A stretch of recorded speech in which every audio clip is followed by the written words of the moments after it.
Fuck the 49ers. Yeah. Fuck the 49ers. Yeah. Fuck the 49ers.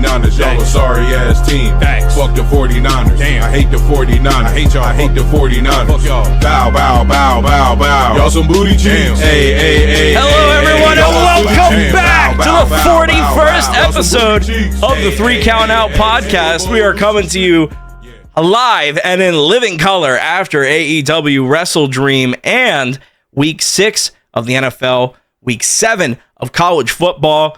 The Lions have absolutely destroyed the Cowboys. Congratulations. Congratulations. And the congratulations are in order for these next 3 men, because this week we are joined with the full cast. We got FGK, we got Jackal, we got Mike.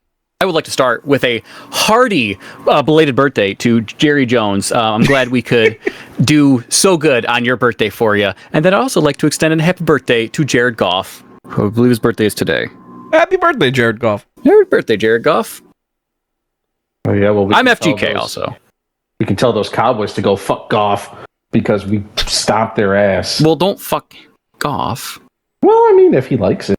Well, I mean, Hey, little birthday you present. never know. Yeah, it's his birthday. Little- Give him yeah, a- here we go. yeah, here we go. give him a little slap and tickle. I'm Mike.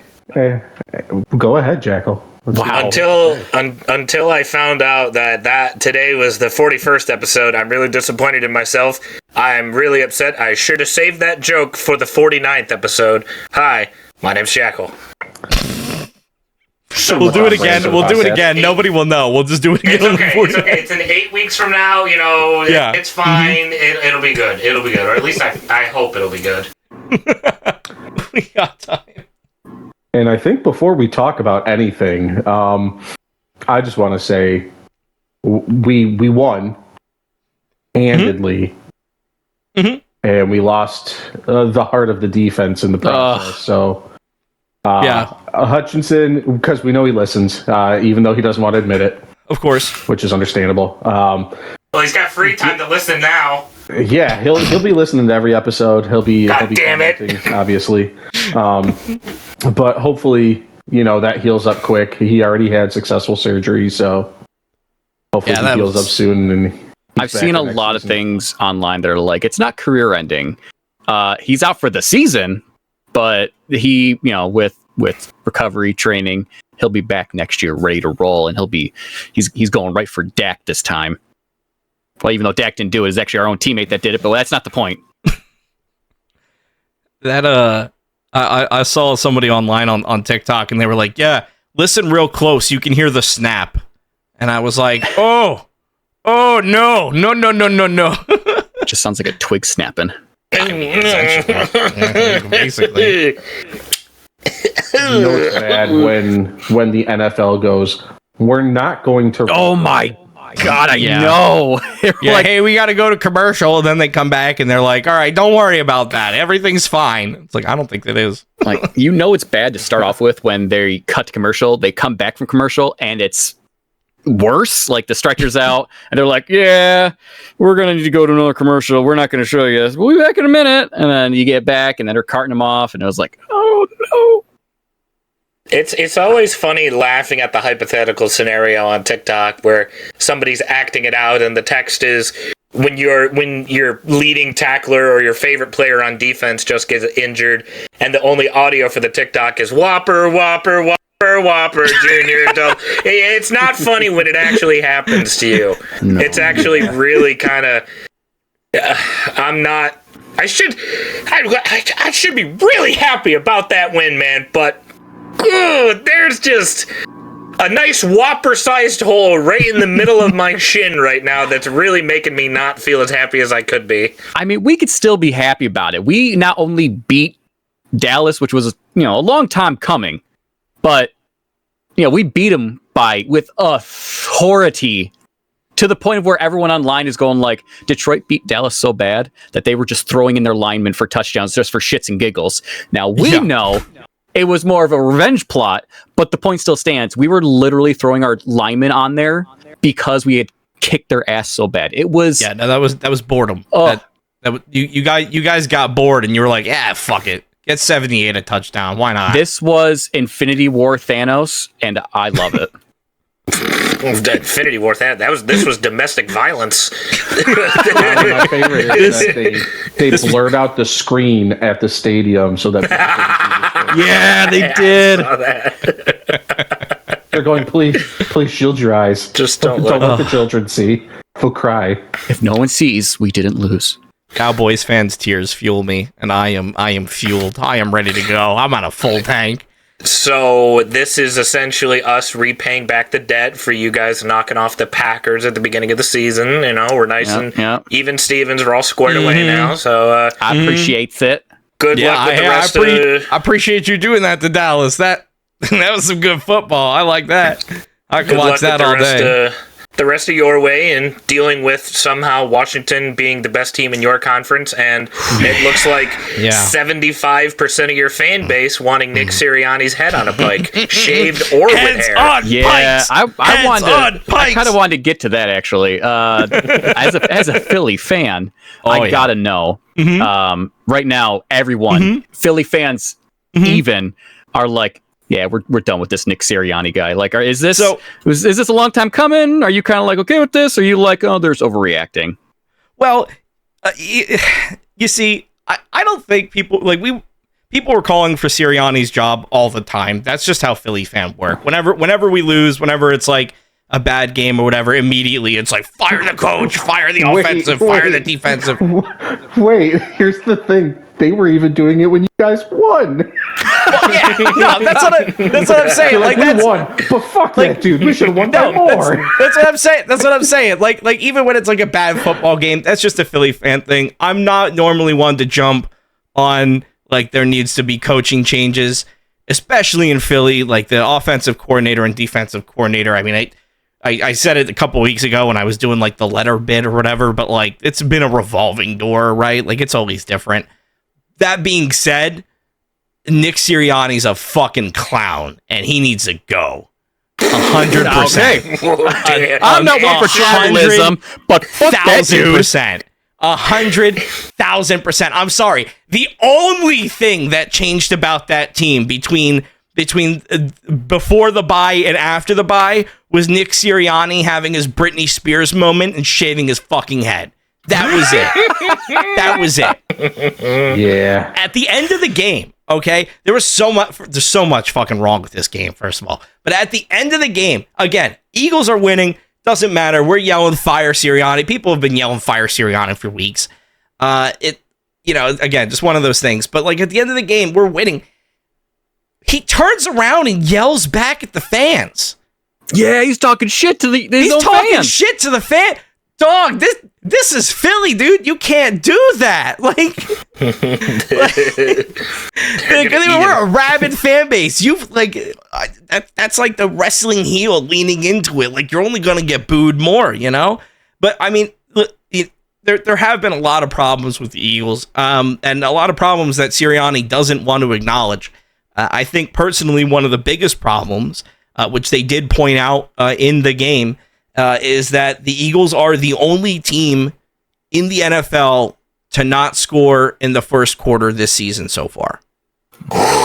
Wow! Damn. However, that's not a good stat to have. That's not a good stat. And what makes it worse is when they brought that up in the game. So they asked Sirianni about it at the press conference. He did a press conference yesterday after the game. That he did a press conference today, a couple hours ago. We're recording on Monday. But they asked him about it, and he said that he wasn't concerned about the slow starts because we've been winning, which, yes, is correct. However, we haven't been winning everything, and you can't tell me that not going 15 minutes without scoring, that's not a Super Bowl team. That's not. What is your record right now? 4-2? Yeah. 4-2? 4-2? Okay. Yeah. Right now, so it's good. We're 4-2. It's good, but it's not a confident good. It's like a we're here. It's not. Yeah, it's not. It's not good when you're playing against the Browns, which are like a historically bad team right now. I mean, hell, their quarterback walked off. Yeah, and like when that's how we're playing. And listen, you can't look at the Eagles like players and say that they're Saquon Barkley is the best running back in the league. AJ Brown, Devontae Smith are two of the best wide receivers in the league. Jalen Hurts is one of the best quarterbacks. Like, the Eagles are stacked. They're fucking stacked. You can't tell me it's the Eagles. You can't tell me that when Cooper DeJean moves up into he moves up into the cornerback role this week, completely changes the defense. You can't tell me that the players are the problem when we have talent like that. You know, like that's not what's going on here. What's going on here is just that the Eagles, like their coaching staff, just don't give a fuck. They don't want to run the ball. Saquon Barkley, again, with fucking Giants numbers this week of how many touches he's had. Like, yeah, he's seeing the field more, but he's just on the field. He's not touching the fucking football. To give a little bit of numbers to it, Jalen Hurts 16 for 25 for 264 yards. Saquon 18 carries for 47 yards. Yeah, 47 yards. He had the carries. He had touches, but I'm going to make you feel a little bit better about the situation. Specifically for this week, I can't speak on other weeks. Cleveland has a very stout run defense. Cleveland's front seven is very, very stout. So him not moving the ball this week is understandable. Anything past this point, when you guys inevitably play Dallas, you saw how much Detroit ran the ball on Dallas. Yeah. You can run it there. Yeah, I mean, the next week we're going to be tested. Well, I guess technically this week we're going to be tested going up against the Giants. So we'll see how they use Saquon there. That's going to be interesting. I hope they just I hope they don't pass until Saquon gets a touchdown. Like, I want them to just drill Saquon down the Giants' throats. Just, hey, fuck you, thank you for the trade. But I just don't understand. Like, the excuse that I see online for the game is, and I even said it in the beginning of like, oh, Dallas Goedert, he went down right in the first quarter. I think it was like even 5-10 minutes into the game or something. And yeah, he's used for a lot of those kind of like, center field posts and slants and stuff like that. But, a lot of those chunk plays. But, like, they still... Our two... Calcaterra and Stoll could catch a fucking ball. It's...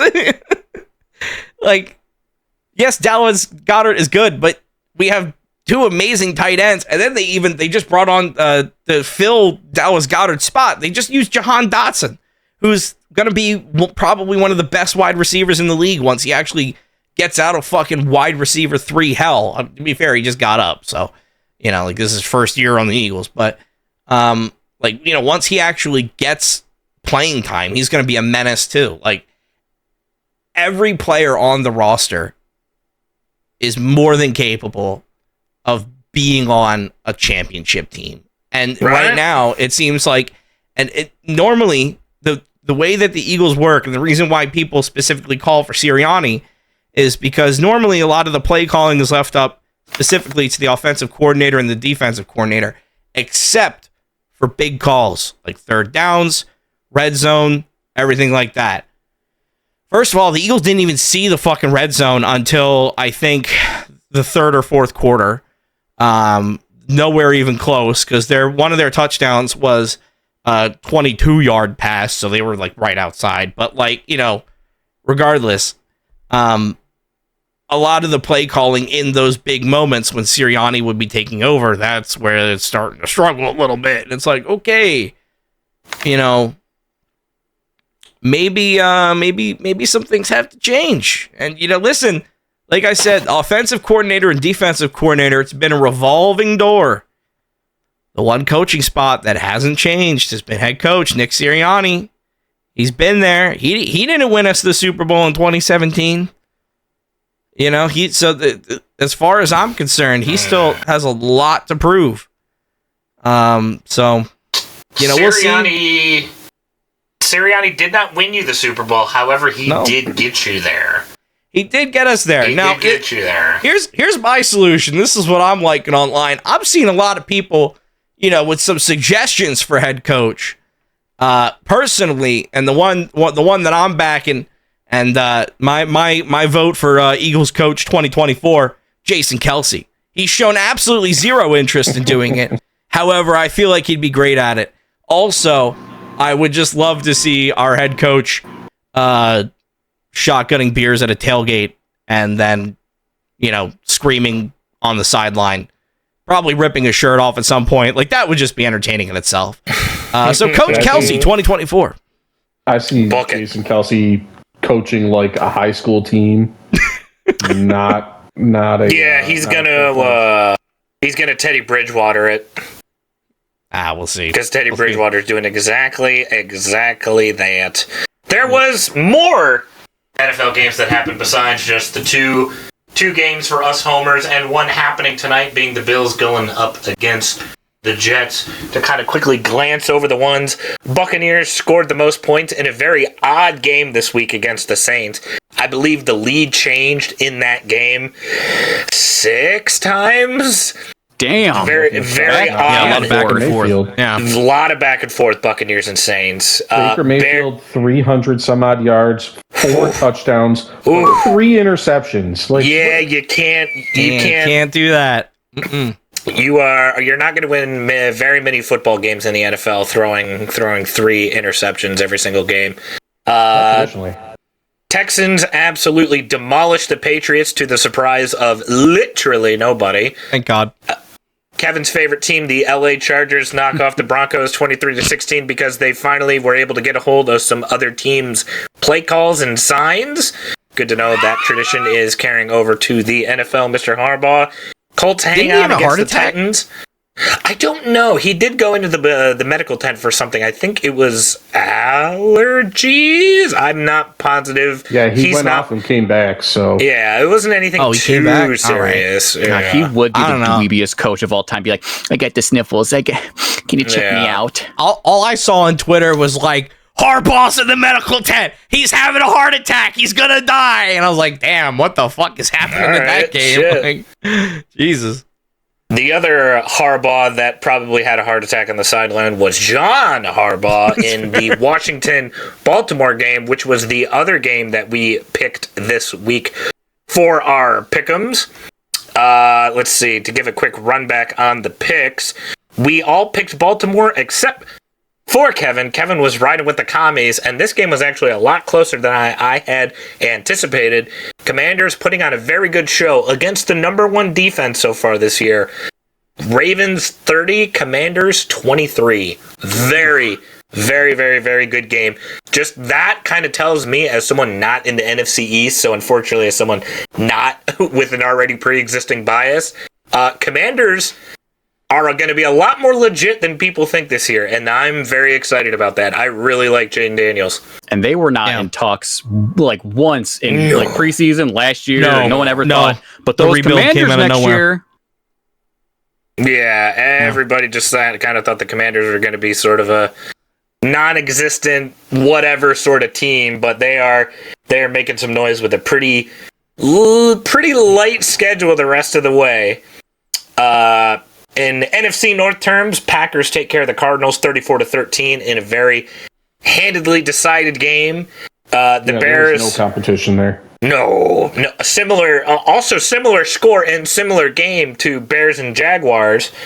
However, just want to real quick make it known, as someone within the NFC North, Bears fans don't need to be running their mouth. Bears fans absolutely do not need to be running their mouth. Tell them. Because yes, right now, as of this moment, you guys are 4-2. Congratulations. So out of the 4 teams that they have beaten, would anybody like to take a guess of their combined record? The 4 teams that they've beaten.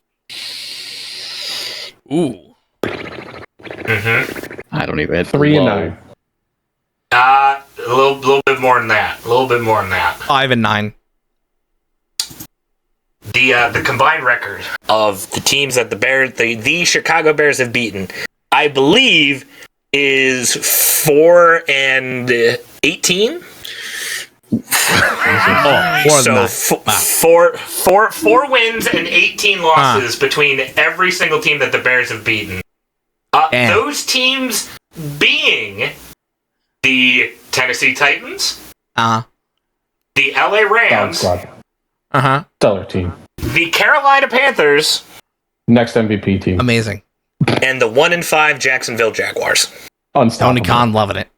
So the Bears schedule the rest of the way: the Commanders, the Cardinals, the Patriots, the Packers twice, the Vikings twice, the Lions twice, and the Niners and the Seahawks. So there is a world, theoretically, there is a world where the Bears lose out the rest of the season and finish 4-12.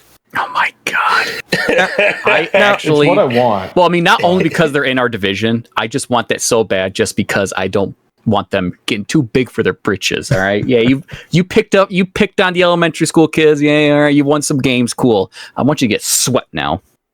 Legit. I don't see them beating the Commanders. They have a chance against the Cardinals. It's 50-50 with the Patriots. I'm not certain. I feel like they'll beat the Patriots. I hope we sweep them. I hope the Vikings sweep them.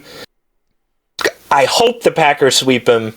The Niners should easily beat them since the Niners will be at home. And the Seahawks, if the Seahawks team that played the Lions play the Bears, they should handedly beat the Bears. So there's, Bears.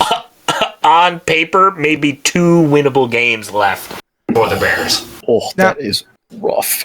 Now, Well let me said. ask you this. Go ahead. Yes. Do you think for Tony Khan, right? Like he's paying for the game in London. He's taking his team over there. He's like, that's all on Tony Khan, those games. And then his team goes and loses. How do you think he feels? Ooh. He probably said, you know what? I had a difficult loss. It was a rough week in the NFL. I'm probably in talks with the Detroit Lions right now to trade him a star edge rusher so they can get after the quarterback a little bit more. But thankfully, I have a nice, big, fat pay-per-view buy stock to lean back on, a nice big old pile of money from an excellent wrestling true. pay-per-view, He does have a big and old I pile can of go right to bed and fall asleep like a little baby. Was that an intentional segue? No. That was just a legitimate No. question on how you think Tony Khan feels. But he does fuck it. have a big amount of money. He does have a lot of money. Ask me how Tony Khan feels again when we're ready to talk about wrestling. Tony Khan, they probably don't. TK probably doesn't care that much because, let's call a spade a spade, his dad owns the team. So Oh, that's a good point.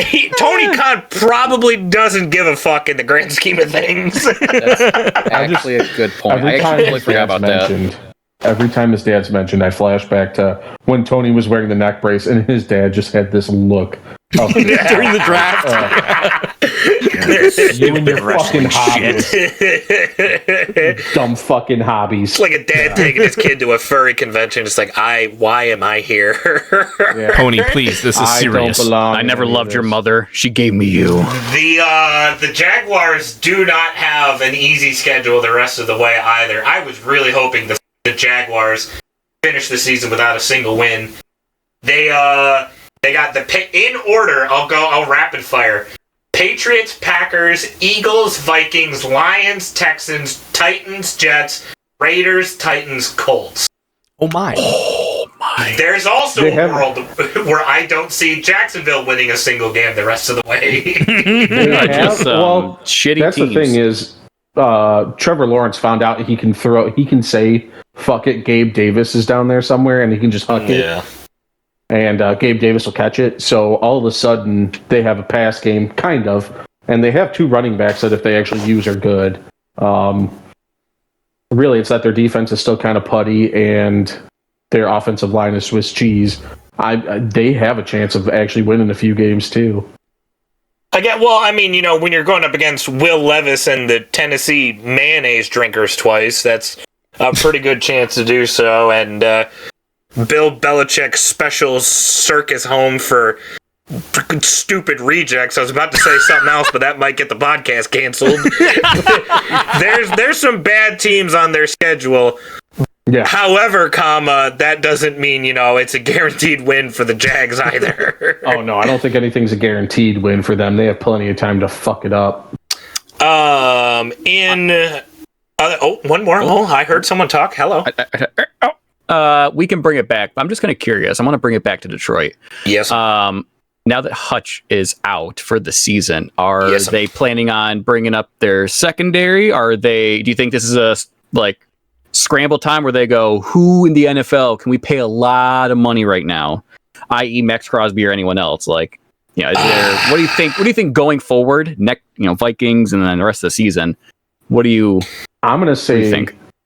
I just might go first. As much as we love, and I think everybody in Michigan would love to see Max Crosby, I don't see it happening, unfortunately. Just, as much as I would love it, because he's a homegrown boy, he actually wants to play for the fucking team, which is rare and has been rare for the Lions until the last couple of years. Right. Even Antonio Pierce is like, no, he's a Raider. He's staying a Raider. So I don't see, unless we gave up our kidney a lot. Yeah. I don't see us acquiring him. No, it's to get a guy like that, you essentially have to give up your future and say our window to win is right now. However, be as true as that may, unfortunately, I don't see Brad Holmes as that type of individual to give up, say, to kind of put things into perspective, 2 future first-round picks for a single individual player is the type of capital that Max Crosby calls for.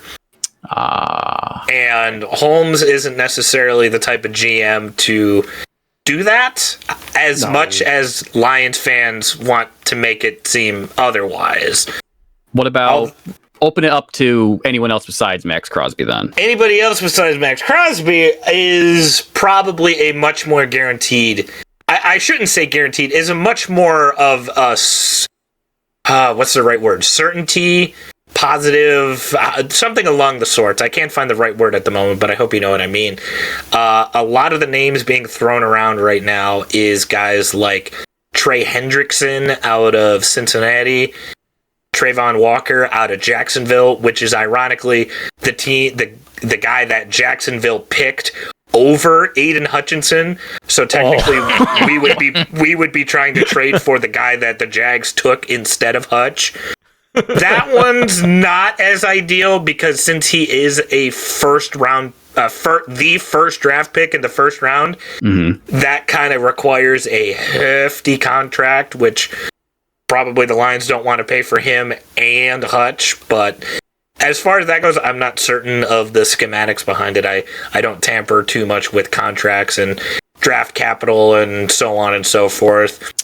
So if we did do that, though, I mean, we would only give him a year. So, if we did do that trade, because I feel like our plan is to stick with Hutch next season. I don't feel like they're going to be like, oh, damn, you broke your leg. Bye. I feel like the idea is to stick with them next season. So whoever we do end up trading for, drafting, or bringing up, it's only going to be for the rest of this season. So I'm not sure how they figure that into yes and no. Thinking. I mean, if you get somebody good enough, you can be like, hey, guess where you're going? On the other side. You're going to be on the other side across from Hutch. Yeah, Hutch and Trey Henderson as a 1-2 punch is giving me an erection as we speak, because someone that requires a double team similar to what Hutch does is an absolute nightmare for an offensive line to game plan around, because DJ Reader and Aleem McNeil already in the middle as another 1-2 punch is enough trouble on its own. If you add 2 guys on the outside that require multiple offensive linemen to try and block for it so they can't get to the quarterback, is an absolute, I can't even fathom the type of offensive game planning you would have to wrap around that. That's essentially telling the Eagles O-line, okay, we only have 5 guys here. We need to double team 4 people. Oh no! That sounds all right. I like that. So you got to bring in tight ends. You got to bring in your receivers to block. You got to bring in your running backs to block. So therefore, that makes it easier on your cornerbacks because those guys aren't out route running as soon as the coordinator would like them to. So therefore, that would mean like the quarterback has to make more snap decisions. The quarterback has to try to get the ball into more tight spaces, which equals more interceptions, so on and so forth. I think you see where this is going. Yes. Okay. You can bring in your tight end. I mean, I think I was a pretty good pass blocker back in my days. You know what I mean? The Lions, I feel like are in talks for somebody. Yes, is it going to be Max Crosby? 99.999999999% certain. It's unfortunately more than likely not going to be Max Crosby. Okay. Well, do I want to eat my words? Absolutely. Do I think it's going to happen? You want Max Absolutely Crosby not. and Aiden Hutchinson on the same team next year? Please, absolutely. Father, please. I will give my left kidney to the Lions as we speak They can have my to get right that one. to happen. See, I left two kidneys. It's You have 2 perfect. kidneys. But no, it's Hutch was on track. All the experts were saying now. Aiden Hutchinson was on track to be the defensive player of the year this year at the rate that he was going. Leaps and bounds, not even They were close. saying he was probably going to be breaking some records. He was going to be all this stuff.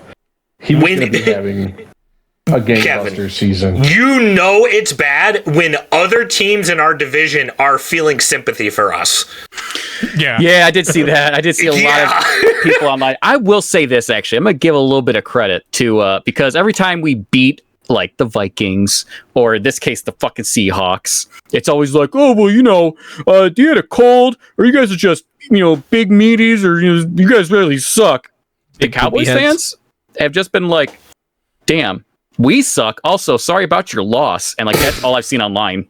Not last year. That's where my sympathy lives and dies. That's a good point. That's with their shitty team. They don't have any more sympathy to give. They deserve no it. Juice left in them. I understand that they've been feeling nice and sympathetic about the situation, but the way that they acted last year, no. I will say specifically for this year, because the Vikings have already started talking shit. They're like, oh, you lost touch. Well, looks like this is going to be an easier win now. I'll be like, okay. Yeah, you do realize that means you have to stop our offense, but that's we'll get to that when we get to the pick'ems. To go over the last little bit of games that nobody watched and nobody cared about. The Steelers beat the Raiders 32-13. The Falcons, to the surprise of literally nobody, beat the Panthers 38-20. And in the most boring Sunday night football matchup of all time, Cincinnati knocks off the Giants to the astounding shootout score of 17-7. Wow.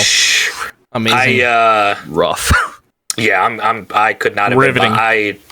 I could not tell you anything that happened in that game because, gentlemen, I did not watch it. That's fair. Neither did I. I was streaming. I don't know.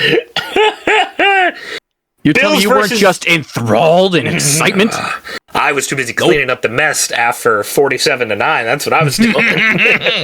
Paint them walls white. Bills and Jets tonight should be...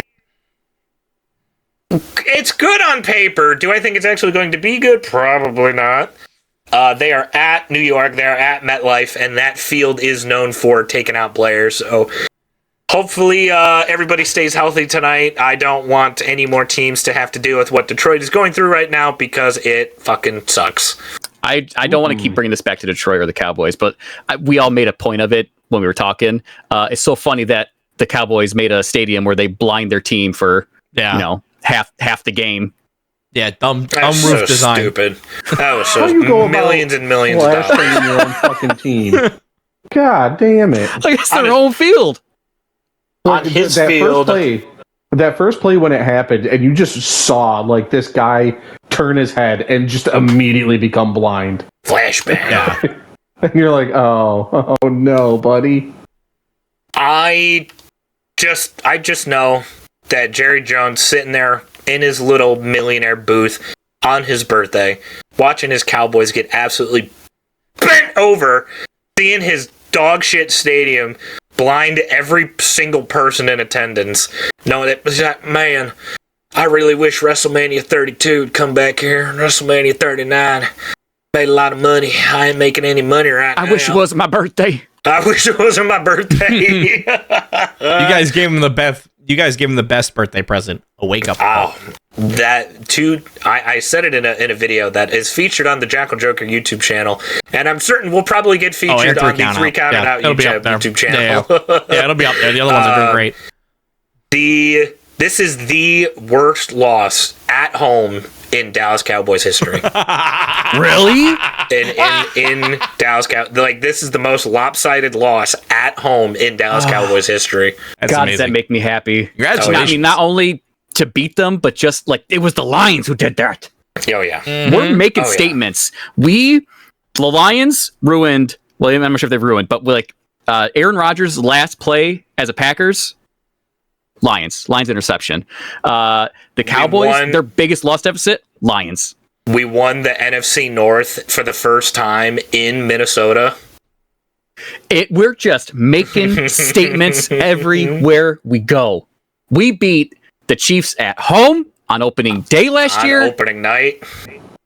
Ugh. There's a lot that this team is doing, and this season is not over yet. I know we've looked at a lot of team schedules the rest of the way. The Lions, it's a very interesting one because it's a lot of ebbs and flows. We got Vikings next week. Then afterwards, it's the Tennessee Will Levis's at home. So we're going to be drinking a big old cup of mayonnaise. Oh, boy. Afterwards, we go on to the road 2 weeks straight for the Packers and the Texans, and then a nice, hopefully three-week stretch where we get the Jags at home, we travel to Indianapolis, and then we get the Bears on Thanksgiving, which that should be 3-0. Mm-hmm. And then the Packers, Bills, Bears, Niners, and Vikings the rest of the way. So the season is not over yet, and it will get a little bit easier for a couple games. I'm going to call it now. I see us winning. Guaranteed, I see us winning against the Colts, Jags, and Titans. Those are the only guarantees I see, because I'm not going to guarantee any divisional games. You can never tell. But rest of the way, it's going to be a very interesting rest of the season in the NFL, and it's getting just as interesting in the world of college football, because boy oh boy, college football fans had this week scheduled, starred, bolded, italicized, underlined on their calendar for months. I keep bringing up on paper. On paper, this was supposed to be the most legendary week of college football of all time. A couple games, it did deliver. Other games, not so much. The one that I want to get into really, really quick, ran fast and first, as we saw the number 2 Ohio State Buckeyes traveling all the way to Eugene, Oregon to take on the number 3 ranked Oregon Ducks. Finally, playing a team with a fucking pulse, and they get punched in the mouth as Oregon ends up winning that game at 32-31 Saturday night. This game, similar to Buccaneers Saints, this game had a lot of back and forth in it, and it was very, very, very, very fun to watch. What big things Ohio happened in that game? Because I saw things online where did something controversial happen or something? Well, it's funny you bring that up. A guy got ejected for spitting on someone. Oh! He straight up. Yeah, right? Player to player? Yeah, he hopped to it in someone's face. Someone's face. It was a Emeka Ibuka that got the man's saliva in his face. A Mecca Ibuka? I don't know if you don't can know say if you that. can say that. Yeah, well, God, the two brain cells are rubbing together right now, huh? Aren't they, gentlemen? Jesus. Emeka Ibuka, a Ohio State wide receiver that, in my personal Michigan opinion, he has been on this Ohio State team since 2012. Man, he refuses to graduate, I see. This fucker needs to go to the league. I am tired of hearing his name. I am tired of watching people try to defend him. Go to the league, bud. College, you've done all you can do in college. It's okay. It's fine. He gets spat on. The guy gets ejected. But the thing I recorded a reaction to this game as well today. The thing that I didn't see in any of the replays is that once he got spat on and the guy got ejected, he went, yippee! Yeah, did it! Like, brother, why are you cheering when the man's saliva is still running down your face as we speak, and you're going, hooray! Like, do you not want to get a towel? Do you not want to wipe this off first? You're just going to start... You wear it like a badge of honor. He licked it off with his tongue and eat those. No, he wiped it off with his jersey because his last two brain cells ran out. Yeah, right. He's getting knocked around. Oregon, it's so exciting because Ohio State has basically played, the Harlem Shitters, Eastern Michigan, Northwest Philadelphia University for the blind, and Michigan State. Like they've played essentially the nobodies of nobodies this year, and the first time they play a team with a pulse, they get socked in the mouth because Oregon takes the lead last second. Also, Oregon underdogs at home. They were 3-point underdogs. Damn. It was 32-31, Ohio State marching. They had the ball within field goal range. The last play of the game, the quarterback takes it, starts running, not paying attention to the clock. What a fucking clown. He slides in the middle of the field as the clock hits 0. Yeah, he slides. Like, you decide to take off when there's like 6 seconds left, and then slide like a fucking asshole in the middle of the field. Literally ruined your team's only chance at beating another big name ranked team. They could have kicked a field goal. That guy would have had it because they were well within his range. If he ran out of bounds, yeah, the guy went, no, I've got this. No, don't worry, guys. I'll do it. Fucking slides down middle of the field. If he runs out of bounds, 100%, like Mike said, they were well within field goal range. Ohio State wins that game. Coming from a Michigan fan, Ohio State should have and could have won that game without a shadow of a doubt. But they had a player with literally no brain. Negative brain. Oh, God, wait, I'm supposed to go down? Okay. If I was that coach, I'd be like, yeah, you're just cleaning the toilets now. You're not on the team. Sorry. Unfortunately, much to the chagrin of myself, whatever saying you want me to use here, since it was only a 1-point loss on the road to the number 3 ranked team in the country, unfortunately, Ohio State only drops to number 4, while Oregon moves up to number 2. However, there was a team that leapfrogged Ohio State in the rankings. A team that is still perfect in their season. A team that still has an unscathed record as they traveled to Los Angeles to take on the fighting Lincoln Rileys, the University of Southern California Trojans, as Penn State waltzes into LA and ekes out a 33-30 overtime thriller in the Rose Bowl. And that entire bowls already? That entire That's thriller, where they play. They play in the Rose Bowl. Oh, that entire thriller can be attributed to number 44, tight end, Heisman candidate, your offensive player of the week, Tyler Warren. Tyler Warren tied the FBS tight end record for 17 receptions in one game, 224 rushing yards, second most in Penn State history, and 1 touchdown. The highlight coming out of this game, I don't know if you guys saw this clip. Tyler Warren lined up as a center, snapped the ball. Drew Aller passed it to Tyler Warren. He caught his own pass in the end zone for a touchdown. Yeah. So he snapped the ball. He snapped the ball to Drew Aller. And he ran forward into the end zone. They were at like 25 yards. He ran into the end zone. He was open. Drew Aller passed it to Warren. And so Warren, who lined up as the center, caught the ball. Tyler Warren is a former high school quarterback and apparently can play any fucking position he decides to. He was lining up. Yeah, no, really. He was lining up tight end. He was lining up fullback. He lined up quarterback. He lined up center. Whatever the fuck he wants to do, the entire Penn State offense is kind of built around this guy, and just Tyler Warren's down there somewhere. And I really feel like he's going, like, this man, if we get this far, which we probably will, not to toot our own horn or anything, but I'm willing to bet this man's the Heisman. I'm willing to bet.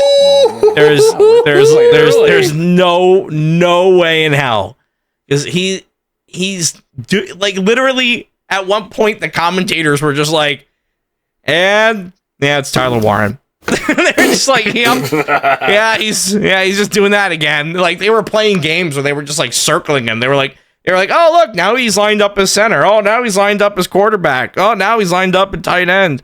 And he's just doing, like, you can't plan against him. I don't know how the fuck he remembers everything, but definitely the highlight there against USC.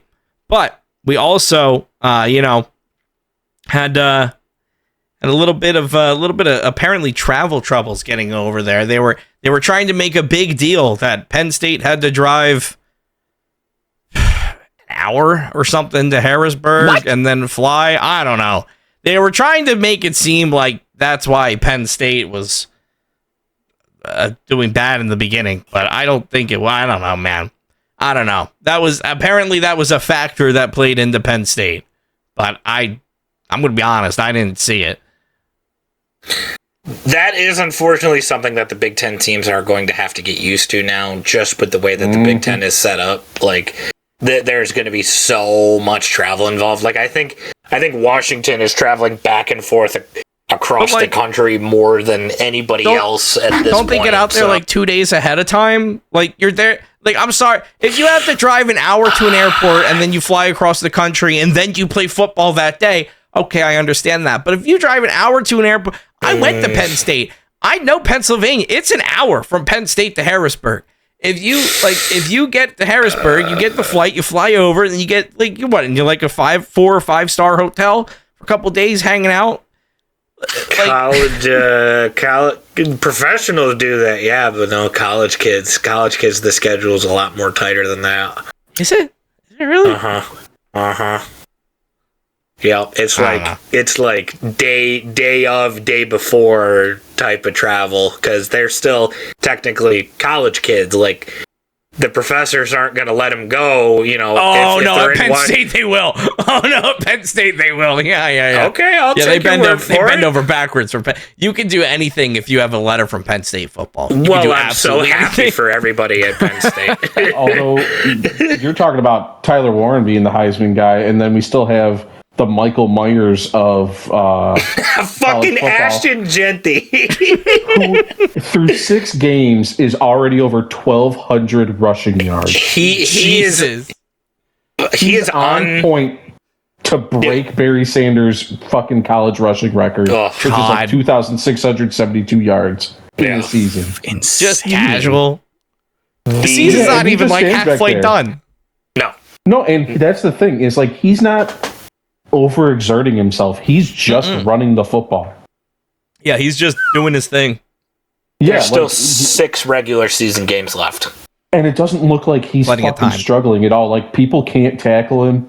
They can't fucking stop him. He's getting I think he's averaging 11.4 yards per carry, which is insane. Guaranteed first down. Just hand him the ball.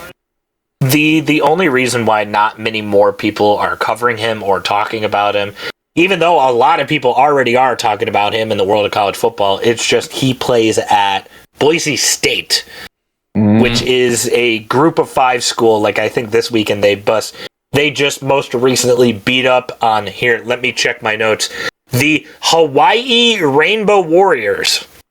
Hey, don't talk shit about Hawaii. Hey.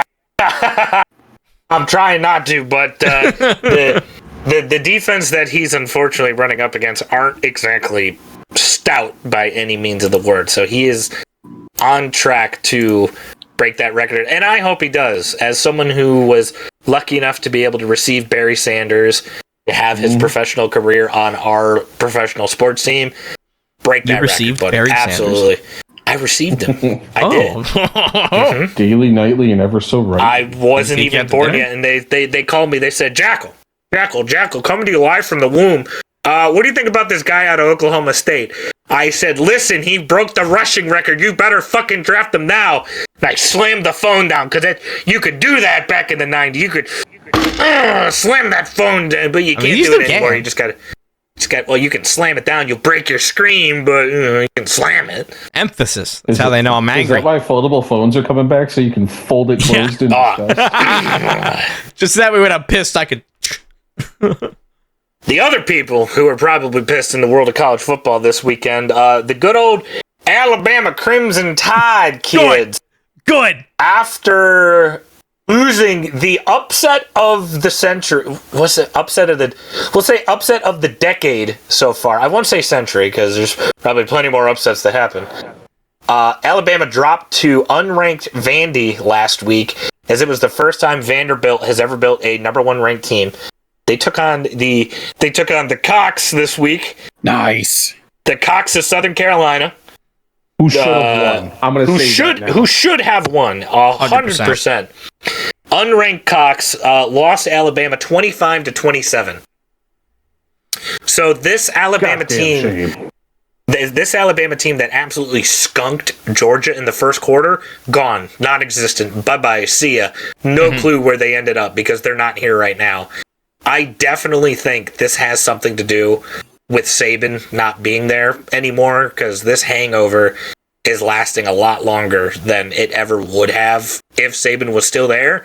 So we are 100% entering a new world of college football. Similarly, Georgia in another close game with Mississippi State. Georgia 41, Mississippi State 31.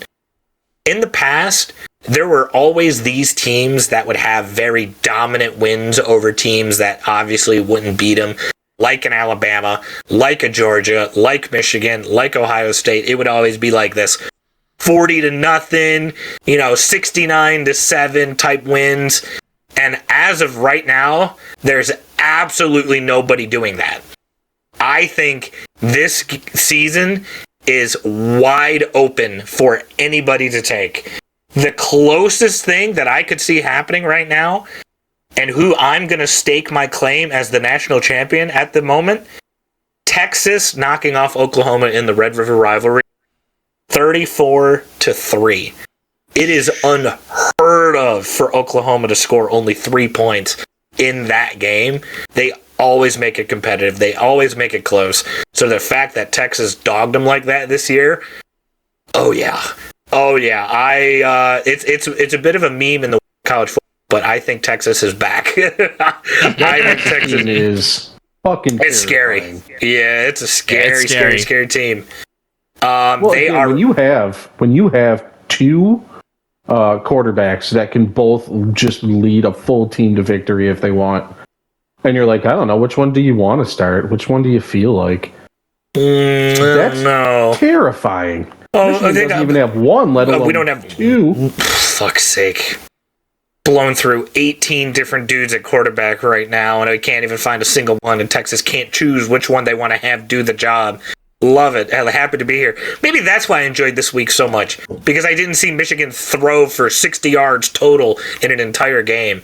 That's why I was so happy. It makes so much more sense now.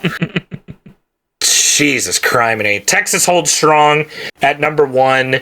Ole Miss and LSU have a probably my favorite game of the week, a bit of a barn burner matchup in an overtime victory. 29-26, LSU prevails over Ole Miss.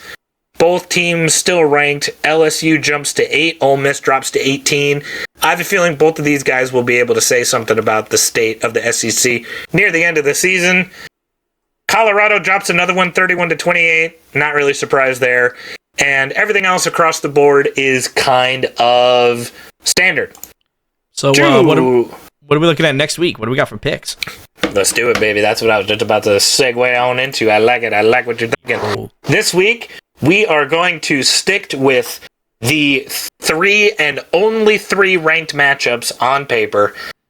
And we are going to go in order of least exciting to most exciting. You'll see in the first. I don't even want to talk about them. Like I didn't get to watch them this week, and I was happier for it. Like not getting to see them try to throw the ball and pretend they have a quarterback. It just made me so much happier. I just enjoyed it so much more, being able to watch football guilt-free. But in the first ranked matchup of the weekend, number 24 Michigan is traveling to number 22 Illinois in the 3:30 spot. Spot. The 3:30 spot. They're gonna go spot. Mike, what do you think? Oh boy, what's Illinois' record? Perfect. No, 5-1. They lost to Penn State. Yeah, 5-1. Oh, since I'm bringing this in now too, if you want to vamp for 30 seconds, I can tell you the Vegas odds. I don't want Vegas odds. I don't. Oh, okay. Well, okay. Mike says, "Fuck Mike's Vegas." not affected by Vegas odds. Fuck Vegas. They don't know what they're talking about. Fuck, man. They're not going to play Orgy because why would you? He can't throw a ball. He can just run. Wow. Whoever the fuck the backup was initially is hot garbage. And I know the dude they have in there now is whatever the fuck his name is. They were the guy that they want him to take over the team, and he was the one that they kind of want to have going forward. So I'm sure that's who's going to start. Is it going to be enough to beat Illinois? The Fighting Illini? I don't think so. But I hate betting against Michigan. I'm gonna do it this time though. Give me Illinois. Ooh. Era. I'm gonna have to follow Mike here on this one. I'm gonna go with Illinois, but I'm going with Illinois specifically because I feel, first of all, Illinois is coming off of I think 3 win, and they've been like away wins. So I think being at home kind of, gets him that extra step. But also I feel like probably the biggest problem you guys are going to have is Luke Altmaier just passing it over center, because that's what he's been doing all fucking season. He's been chucking it. I think he's probably up to 1,500 yards, if not more. 1,426. So, I think if y'all can't lock down that pass game, there's gonna be a lot of holes. So give me Illinois. Finally, making his own. I mean, he's definitely not making his own pick for the first time in weeks. FGK.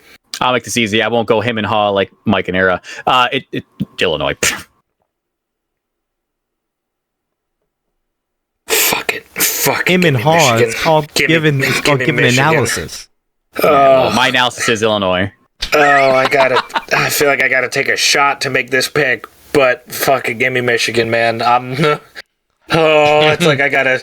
Hey, you'll prove us all wrong. You'll prove us all wrong. I gotta hit a cigarette real quick or something, man. But I'll take Michigan. The next ranked matchup is definitely a lot more exciting than this one. Something that I won't need to be intoxicated for to watch. As we see number 7 Alabama traveling back to good old Rocky Top, Tennessee. Number 11 Tennessee sees number 7 Alabama also alongside the Michigan game in the 3:30 slot. Gentlemen, who do we... Oh, also, to give you insight on Vegas, Michigan favored by 3.5. What? On the road. Michigan favored by 3.5. Okay. So, all right. locks are in. You can't change them. As for this one, Alabama favored by 2.5 on the road. Mike, who do we got? Fuck. That Yeah. Tennessee team was really good until this last week when they decided to take the week off. Against Florida. Yeah. Shit. Give me Alabama. Bama. Era. Alabama sucks. They've always sucked. They're going to continue to suck. And it makes me so happy that they've sucked so much this year, despite the fact that they've come out with some wins. They haven't been clean. Give me Tennessee. FGK. What are the records? 5-1 and 5-1. 5-1. Oh, you know what? I'm going to go with my gut here. Tennessee is... give me Alabama. I don't fucking know. he had something there, but he lost it. Yeah, just give me Tennessee. Give me the dogs at home. The home dogs, the Tennessee Volunteers. I like Tennessee at home. However, I did save best for last because again. Hold on, it's coming. It's coming. Gross. Right now. Yep, kind of chubbed again. Just reading this one as well. Oh. As we see the number 5 Georgia Bulldogs traveling to the number 1 ranked Texas Longhorns. Georgia, Texas, prime time. Texas favored at home by 3.5 points. This one should be a damn good game. Oh yeah. If Texas doesn't win this, I don't know what to think of this football season anymore. Fair. Very fair. Because I think Texas should. It might be close. It very well might be, but I think Texas should win this by a bit. Era. I really want to go with the easy answer and say Texas because they're number 1. Obviously, they're favored. However, what would be a better football game than watching the number 1 team in the country get arguably upset against Georgia? I feel like that would be a great game. It'd be a close game. I could see it going into overtime, coming down literally to the wire, and a fight, a physical game. And those are the games that Georgia is good at. So I'm going to go with Georgia. Ooh, like it. FGK. Just solely based off the fact that you hyped up Texas so well and they're at home, I'm just going to go with Texas because it seems like the easy answer, even though it still sounds like a good game. This is Texas's Texai. first real test in the SEC. Their schedule has been kind of lukewarm so far at this point, as their really only test of a team has been Michigan on the road. Texas still has a gauntlet ahead of them.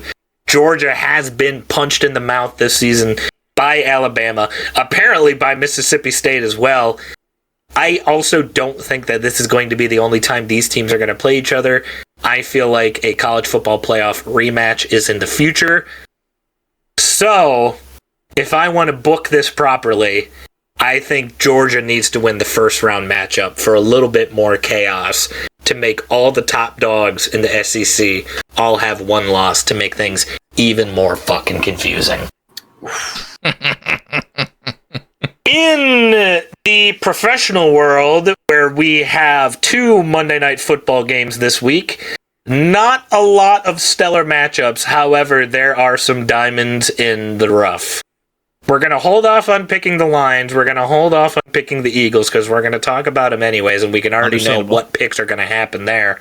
However, the first matchup in the 1 o'clock slot sees the Houston Strouds traveling all the way to Lambeau to take on the Green Bay Packers. Texans, Packers, 1 p.m. on Sunday. Mike, who you got? Shit. The Texans haven't been playing well. They've been winning, but they haven't been playing. Like, you have 3 all-star wide receivers. I think Nico Collins is out, but yes, you still have Stephon Diggs and Tank Dell. Jordan Love seems like he got back in his groove. Which, sidebar here, you have a backup in Malik Willis, who, right? That's the backup? Yeah. Yep. Who went 2-0 when Love was out, and he did an amazing fucking job. And it's just like, well, back to the bench with you, boy. You did it better than half the quarterbacks in the NFL, but you sit there and look pretty. Sit the rest of the season on your ass. Well, that being said, even though the Packers are doing well again, give me the Texans. I want them to win. I want them to win. Fuck the Packers. Yeah, I just feel like Jordan Love has had a couple of good games, but he also had a couple bad games, so he's still got a little bit to prove as far as I'm concerned, sitting in that quarterback spot.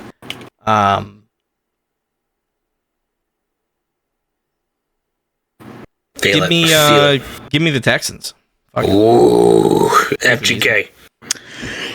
I would prefer that the Texans win, but the Packers have been on somewhat of a resurgence, kind of getting their bearings. So what are the Texans at right now? The Texans doing okay, or wait? They're kind of a shaky 4-2. Okay, so they're okay. Shaky 4-2 is the most accurate way to describe it. Had to come back against the Jacksonville Jaguars type of shaky. Ooh. Mm-hmm. They have not looked dominant once this season. No. Even their team, they should. Even against the Bears, it was still a 7-point game. And that was the pre-good Bears. Yeah. I'm gonna hope that the Texans still win, just because let's get the Packers down a little bit. But I honestly think the Packers might take this one. They've been kind of. It seems like they're playing a little bit better. I'll ride with you. I'll take Green Bay here, and to add into the degenerate gambling aspect of things, the Packers are favored at home by 2.5 points, so this is going to be a very, very close game. Yeah, and they're home. I mean, Texans, let's go, but probably Packers.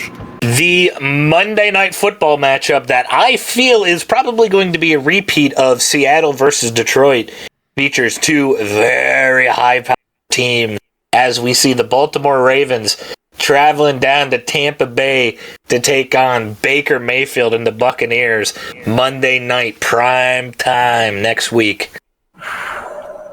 Yeah. Oh, yeah. I like this one. Mike, who you got? I don't like this one because I actually have to fucking think.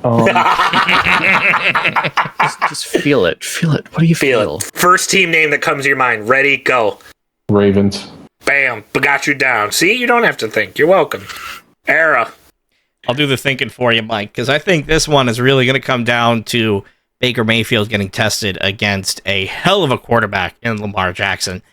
And to be honest, I feel like Baker Mayfield, at least on the stat lines, looking kind of close. Lamar Jackson, 1,529 yards, 10 touchdowns. Baker Mayfield, 1,489 yards, 15 touchdowns. Baker Mayfield, unfortunately, though, is sitting at 5 interceptions. Lamar Jackson sitting at 2. Also, Lamar Jackson's on my fantasy team, so I don't want him to lose. So give me the Raiders. Or the Ravens. Baker Mayfield did get 3 of those interceptions. Last game. That's true. FGK. I feel like the Bucks are definitely a worthy, good team.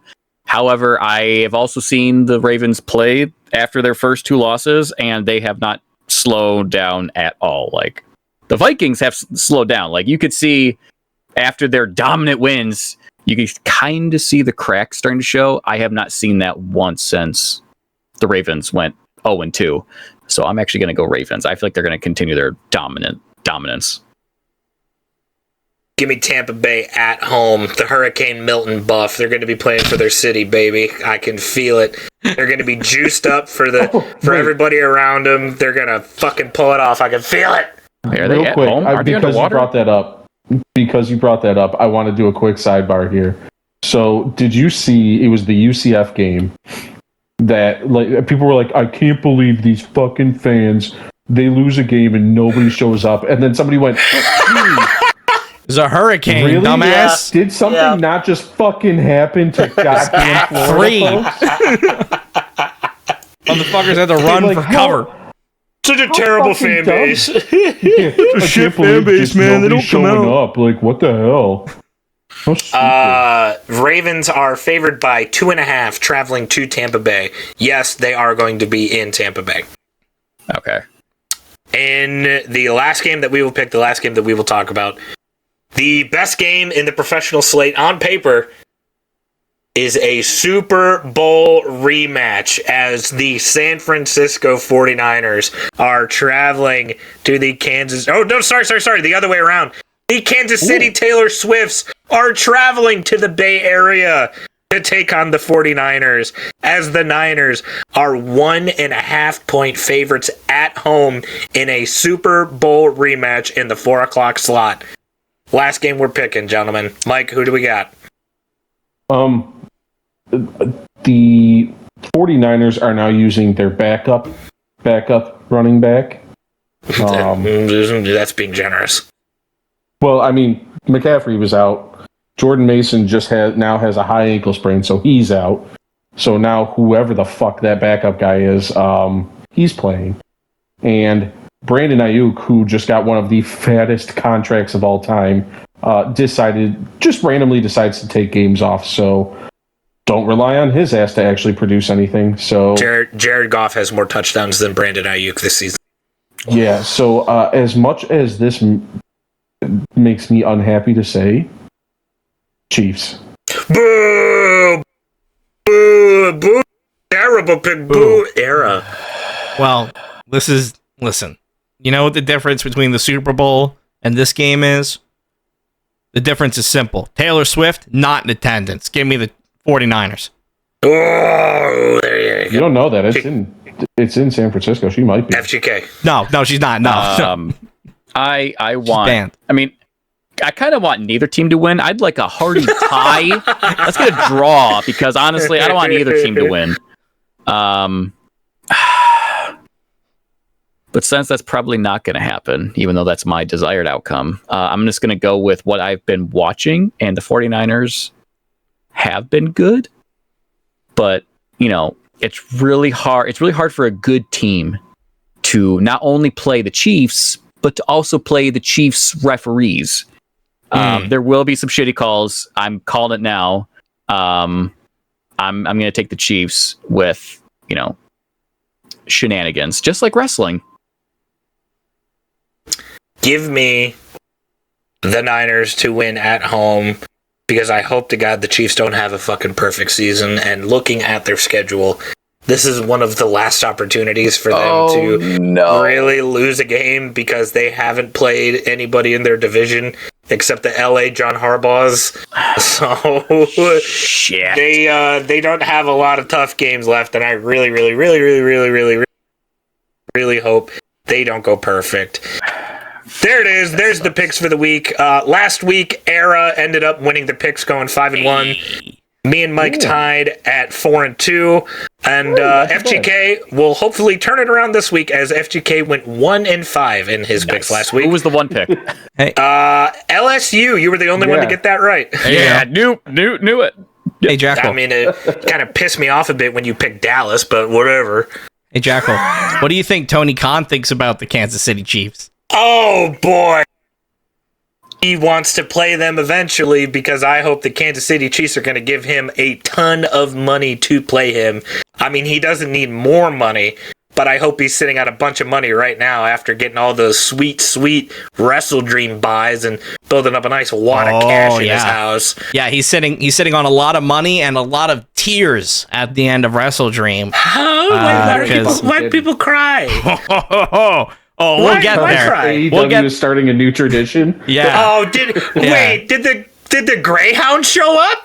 Oh, we'll get there. It wasn't an attempted murder of Bryan Danielson. It was a successful murder of Bryan Danielson to end the night. But we started off the night with, well, ironically enough, somebody else who's also been showing attempted murder, trying attempted murder on TV. Jay Darby. White defeating attempted murder deathmatch king Hangman Adam Page. Jay White beat him by pinfall. Love to see it. Yeah, a clean pin too. I was surprised. Yeah, and it was the first time in a while where Jay White's actually been allowed to wrestle, which, you know, it turns out man can still go. Also, little character point, Hangman now coming out of the heel tunnel. So he's realized that he's a bad person and he does bad things. This was a really great opener. The one thing I will say is Hangman's knee might actually be broken. I don't fucking know. But they slammed him into the ramp. Jay White picked him up, dropped him down for a knee breaker, and like stepped off the entrance ramp. And Hangman's knee, I mean, it's supposed to slam into the ramp. That's the point of the move. But it looked like it fucking hurt. And he was limping a little bit after that. So, but I mean, Hangman's probably fine. They haven't announced any injuries, surprisingly. But yeah, great opener. Nice little 15, 16 minute opener. Very simple, straightforward, just good opener. Wrestling. Just wrestling. Yep. Is his next feud Jay White moving on from Swerve, correct? Am I correct in reading that? Yeah, so Hangman right now is he got Swerve, so now he's just kind of going after anybody that he kind of perceived as getting in his way. Jay White was kind of involved with the Bang Bang Gang and all of that. You know, they're just kind of generally a menace. So it seems like he's probably going to be beefing with a couple people. I honestly, though, I would like to see Hangman and Jay White just paired together, keep those two together for a while, let them keep running it back. Yeah, do more. That was so. Please. I don't want to go too in depth with it, but that was kind of the reason this match happened. Is Hangman during that lumberjack strap match against Jeff Jarrett tried to hang Juice Robinson over the top rope and kill him because it's Hangman and he does cowboy shit. And Jay White returned at that point and was going to beat the tar out of him, and then said, "I'm gonna kick your ass at WrestleDream." A la We Boom had a match at WrestleDream. Yeah, and it was going. If that was them just going, and now it's resolved, that's fucking absurd. If they were just like, "Yep, one match, we're done." That one was definitely setting it up for more. However, this next match I think was probably a one and done. Your AEW Women's World Championship match. You had your champion Mariah May defeating Willow Nightingale. She was the one that won that little triple threat last week to get the number one contender spot. Again, a really good match. Just some it was a damn solid good wrestling. Match. Yeah, like legitimately damn good. Unfortunately, if Tony Storm isn't involved in the story, Tony Khan doesn't care. Because Mariah May hasn't really had too much of a story. She's just kind of a defending champion, which, hey, it's nice to see a defending champion. You know, Mariah May has been on Dynamite every single week.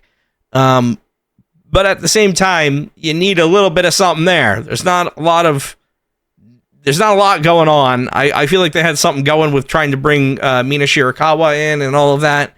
And I don't think Mina ever showed up. So I don't know what's going on there. But I really hope they get some sort of creative direction for their women's division. Because that would just be nice to see. Also, the women had 10 minutes. But Jay White and Hangman for a regular singles match had 15. Just saying. I will say, for the 10 minutes they had, they did absolutely fucking very good 10 minutes. Very good 10 minutes. Should have been 20. But yeah, they definitely did the whole women's wrestling. Yeah. Yeah, unfortunately, there was a little bit more story involved with the next match. Jack Perry, your AEW TNT champion, defending against Katsuyori Shibata. Surprisingly enough, Jack Perry winning by pinfall.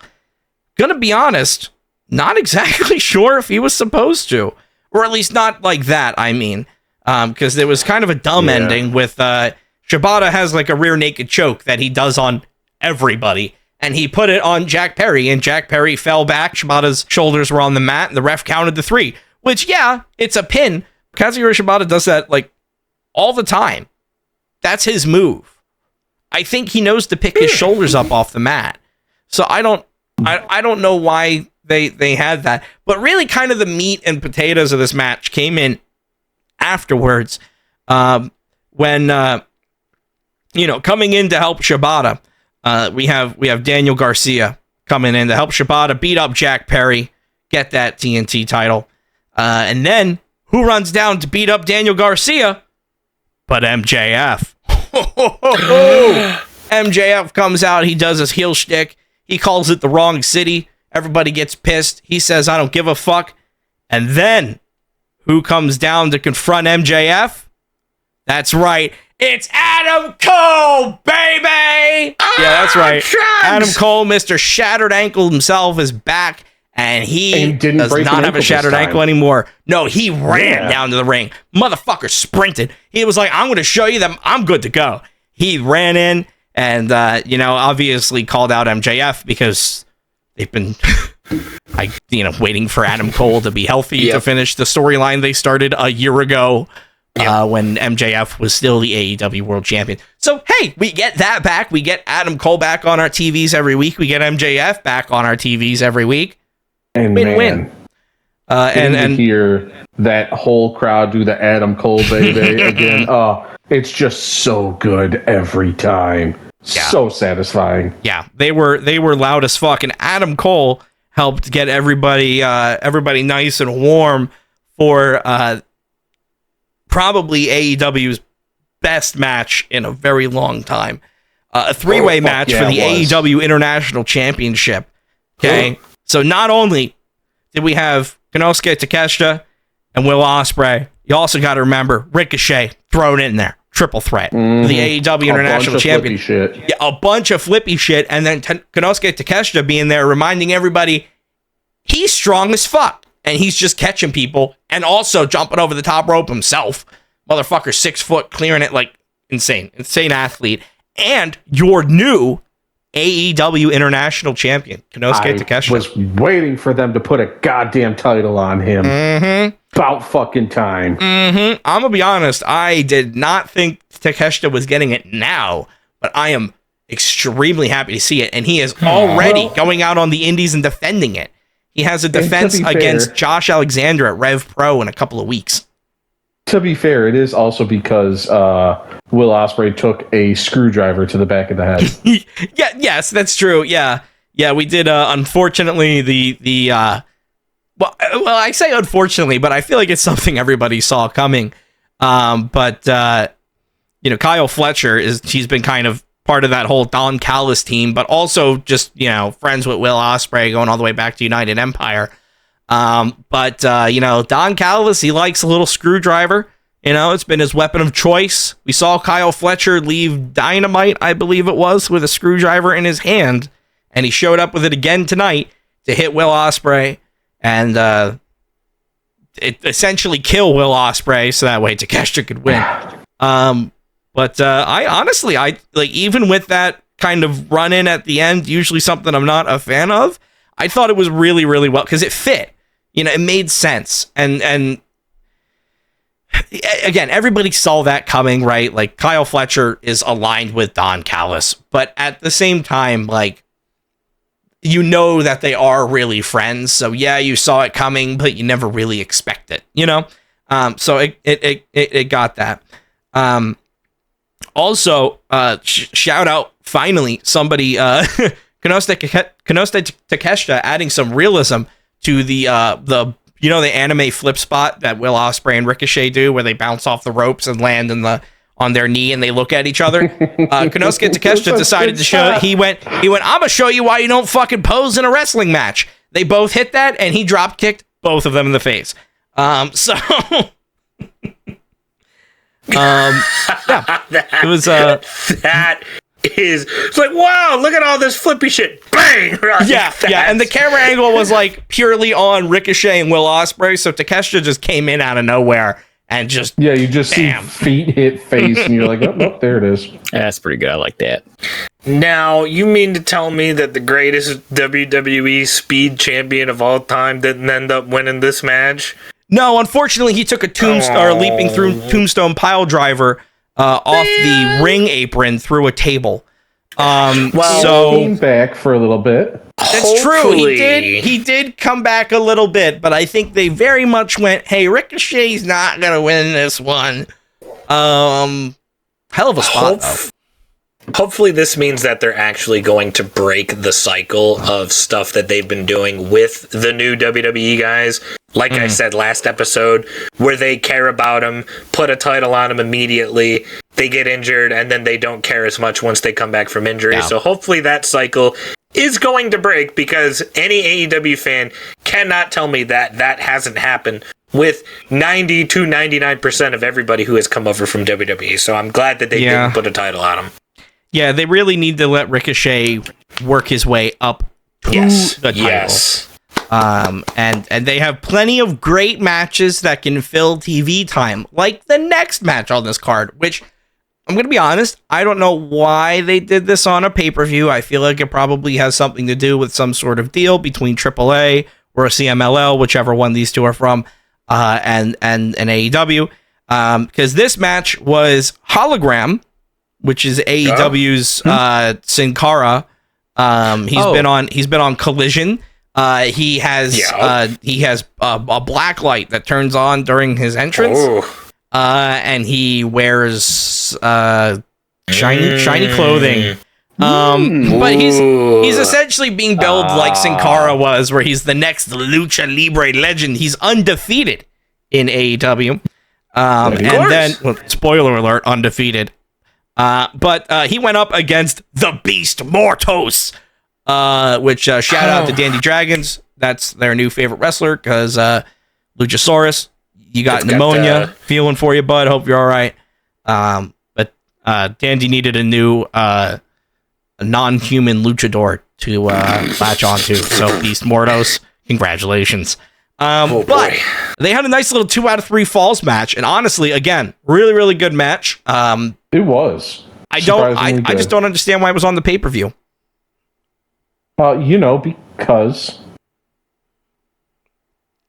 Mm-hmm. That dude, because. Mm-hmm. And again, going back to times, this one ran for 16 minutes and 40 seconds. So this match got more than Jay White and Hangman Adam Page. It got more than Mariah May and Willow Nightingale. It got more than Jack Perry and Katsuyori Shibata. To be fair, 2 out of 3 falls, you're going to go a little bit longer. That's true. Yeah, 2 out of 3 falls. Yeah, and then so I laughed when I saw this kind of built this way, because Hologram versus Beast Mortos is essentially your high flying luchador versus your powerhouse luchador. Then the next match is the Americanized version of that. Darby Allin versus Brody King. The Greyhound match. Yeah, in which Darby Allin somehow defeated Brody King by pinfall. Brody King laid down. He did knock him off the top rope onto the steps, and then hit his coffin drop onto him on the steps. Yeah, but And the then Darby Allin did also another got coffin squished, drop. literally. Darby Allin got squished underneath the stairs with Brody King standing on top of it, stomping down on him repeatedly.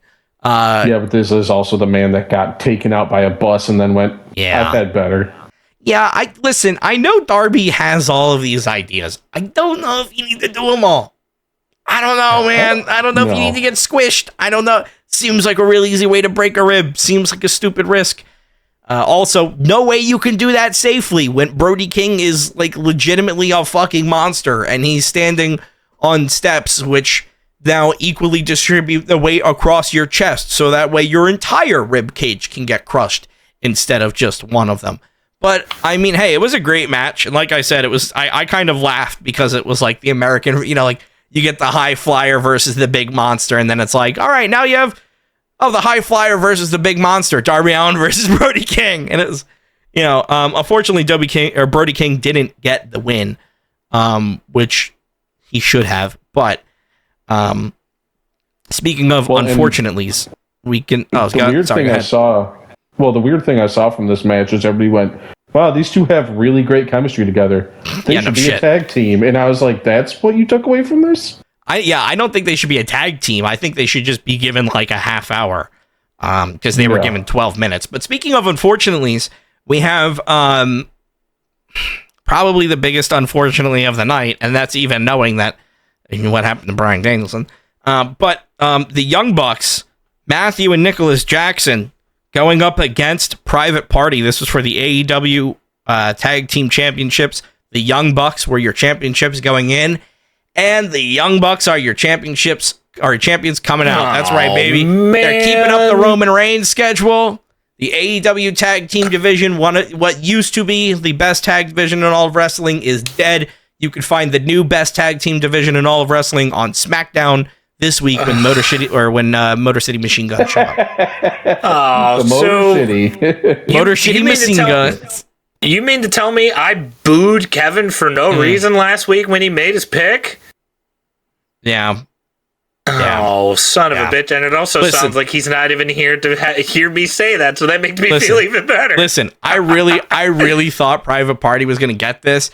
Not only did they get the package with their trainer beforehand, being like, "You've beat these guys before. You got to step up. You got to do all of this." They were like, "Yeah, we're the new Private Party. We don't do shots anymore. We're serious now." And then they came out with new music, and you're like, "Oh my God, these guys are going to get it.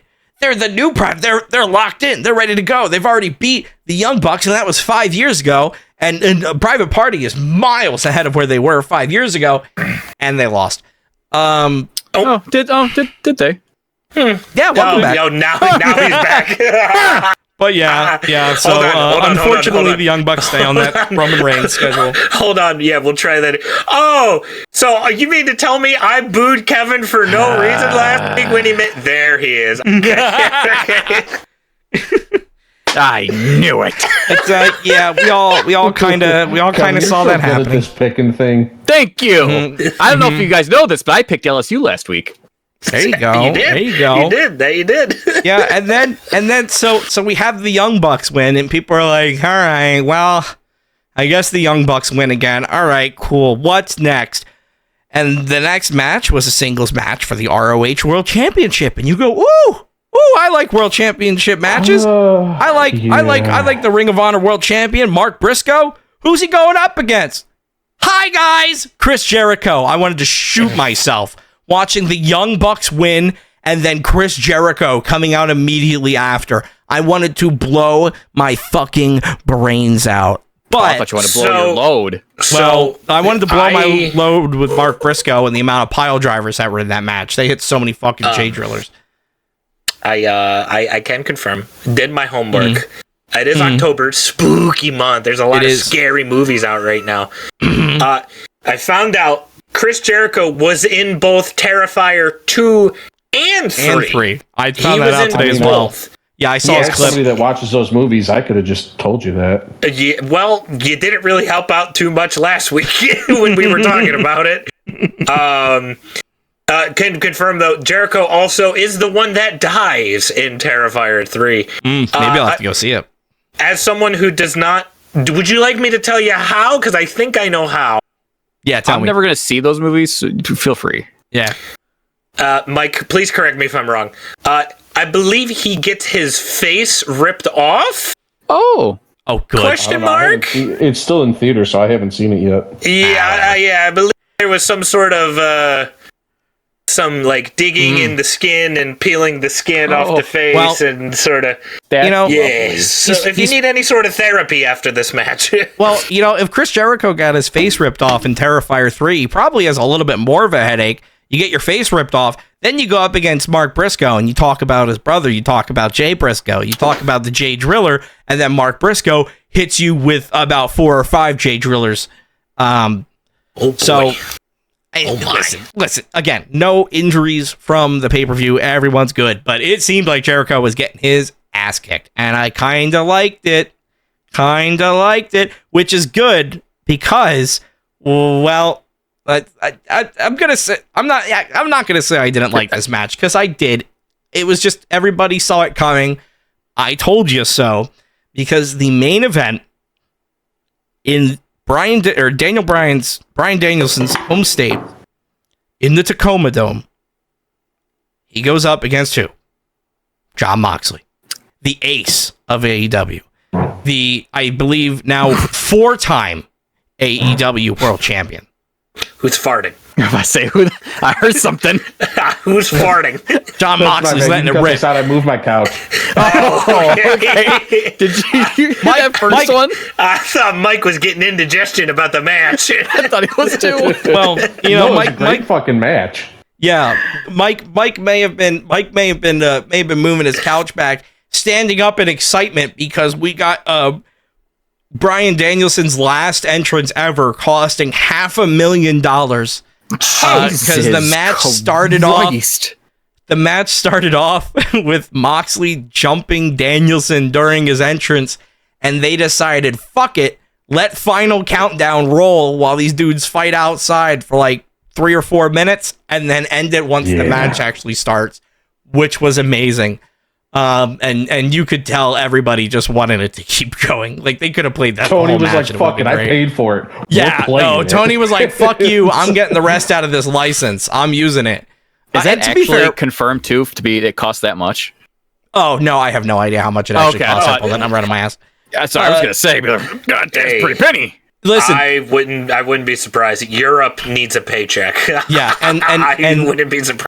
And listen, Tony Khan has been very, very clear that he pays by the second that he plays that song. He's talked about it on a press conference before. So him letting it play is definitely him going, Brian, here you go. And kind of as soon as they did that, that was where I was like, okay, yeah, this is 100% he's losing. Because again, it was just like, get the rest of the license out there. But it was a really, really, really good match. In fact, this one wasn't even won by pinfall. Jon Moxley choked out Bryan Danielson. Really? Jon Moxley choked out the best technical wrestler in the world. So, and it was a quick one too. It was you could tell that they wanted to go for a little bit of the shock factor. Well, but he still meant, I think it was a half hour. Oh yeah, no, they still want a half hour. No, I'm saying I meant quick one, like once the choke was put in, like you know how they normally do like the check the arm and they'll like drop it 3 times. They dropped Danielson's arm once and then immediately rang the bell. Jesus, yeah, he did. Yeah, no, they were like they very much were like they very much like made it like to the point where like the okay, so the bell rings on Bryan Danielson's full-time career. He's still probably going to wrestle a match here or there or whatever. You know, but I did see that online where everybody's like his full-time career, full-time career. So, okay. Well, because so he's also involved with AEW Creative. He's Tony Khan's right-hand man. So like he's not done in wrestling. He's just done in the ring, basically. Well, so actually, do you think is he done in the ring, or is he just in the ring? He said he's going to be doing like Goldberg. Like those special matches, like gross. The dream matches, not almost killing people in the ring being used. Yeah. It's, listen.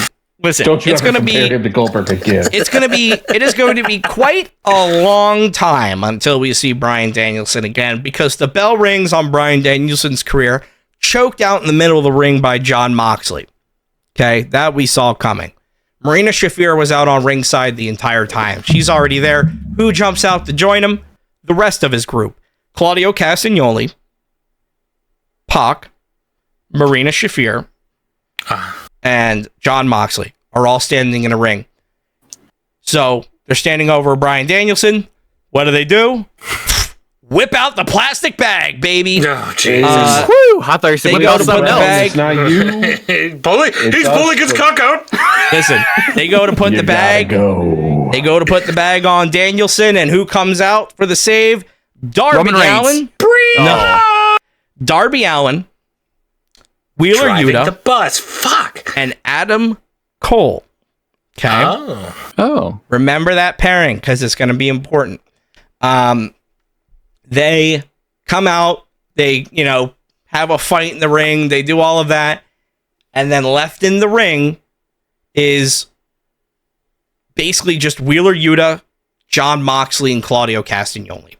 Nice. Wheeler Yuta has been on Bryan Danielson's side, right? When the BCC broke up, Wheeler Yuta was the one that had to get held back from saving Bryan Danielson the first time he got choked out by Jon Moxley. This time, Wheeler Yuta grabs the plastic bag, puts it over Bryan Danielson's head, and you hear him say, "Bryan, just stop moving." Oh my God. Yeah. Now, this happened because when Bryan Danielson and Wheeler teamed together, they win. Wheeler has blood pouring out of his mouth because he got hit.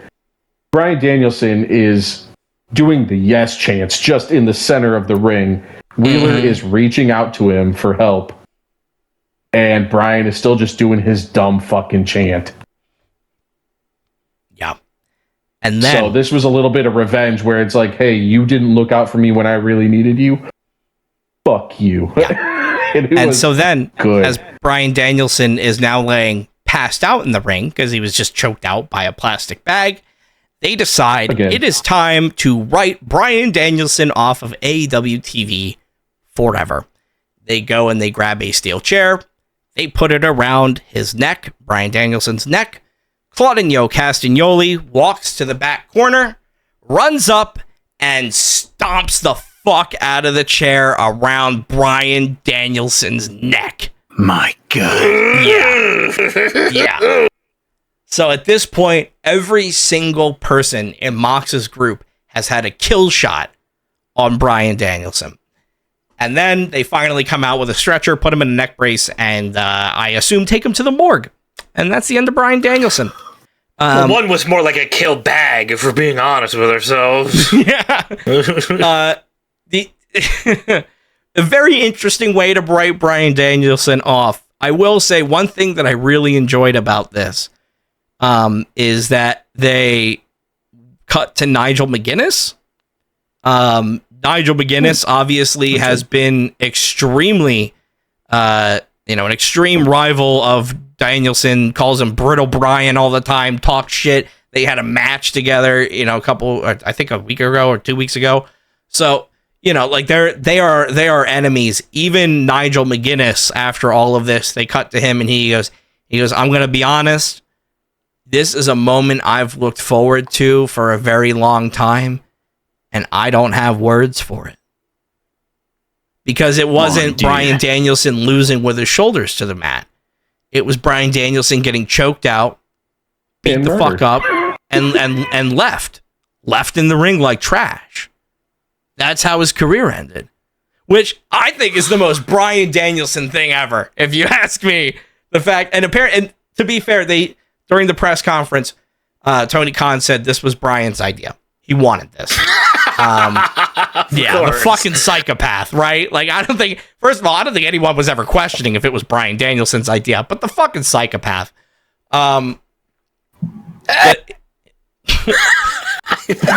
Jesus Christ. I think Kevin just exploded.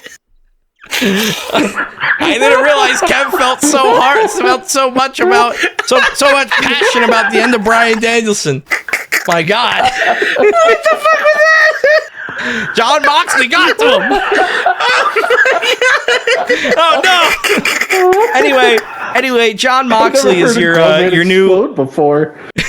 Oh no. John Kev's exploded, and John Moxley is your new AEW World Champion. To nobody's surprise.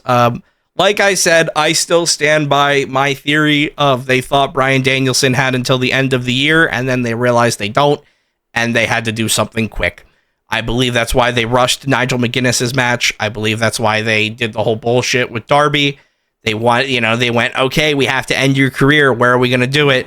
And, originally they were thinking, well, we could probably get you till the end of the year. Maybe we can do something on, maybe we can get you till 2025, and on New Year, you leave or something like that. I think that was probably the idea.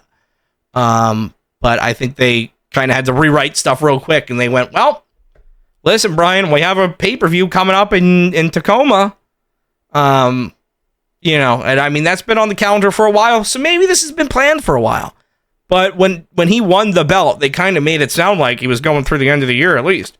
So I still kind of stand by this being rushed.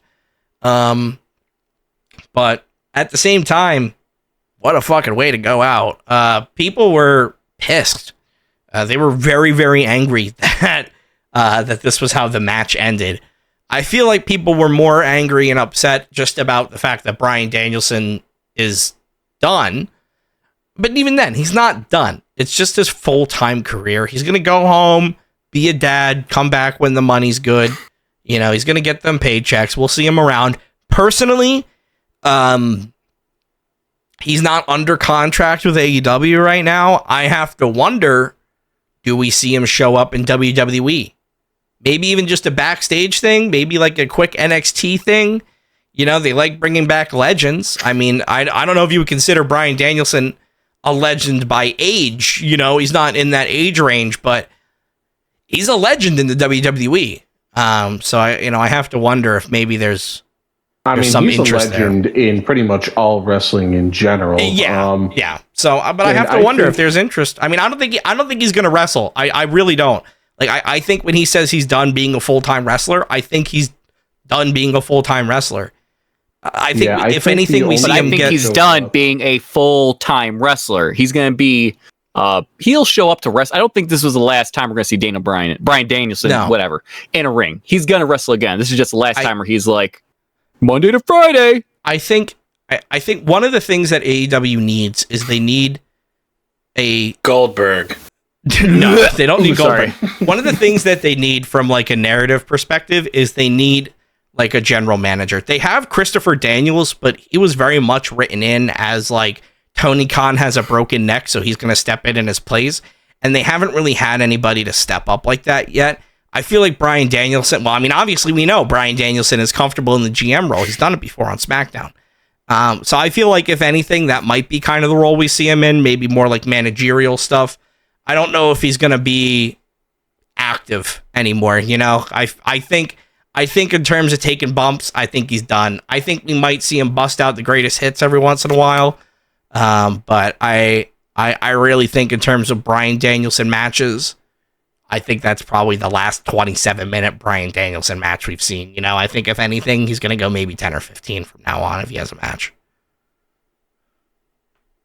Yeah, like I said, I mean, he straight up said, I'm going to do sporadic appearances, which to me means like if he finds somebody that he really wants to face, like who the fuck is it? Is it Tanahashi that's finishing the career by 2026?